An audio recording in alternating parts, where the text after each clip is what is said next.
Islamic শক্তির সাথে BNP প্রতিযোগিতা, তর্ক বিতর্ক, সমালোচনা করে পারবে না। কারণ ইসলামিকরা সবসময় কোরআন সুন্নাহকে, আল্লাহকে, নবীকে সামনে এনে রাজনীতি করবে। এখন বিএনপিকে এর কারণটা দিতে পারবে?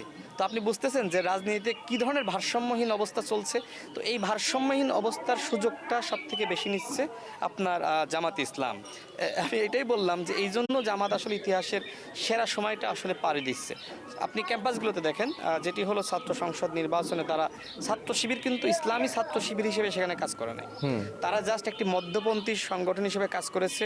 সেখানে তারা দেখেন ভিপি ক্যান্ডিডেট, জিএস ক্যান্ডিডেট, মাঝখানে কিন্তু একজন নন হিজাবি নারী ক্যান্ডিডেটকে বসিয়েছে। ক্যাম্পাসগুলোতে তারা জাস্ট এইভাবে বুঝিয়েছে যে আমরা সার্বজনীন, আমরা শুধু ইসলাম পন্থা অবলম্বন করছি না, আমরা ইসলাম পন্থা, মধ্যপন্থা, বামপন্থা, সকল পন্থা আমরা অবলম্বন করছি। এবং সেইভাবে প্যানেল দিল, এবং এই প্যানেল কিন্তু জয়ী হয়েছে বিভিন্ন কৌশলে, ওয়েলফেয়ার অ্যাক্টিভিজম। কারোর বাবা যখন আপনার ক্যান্সারে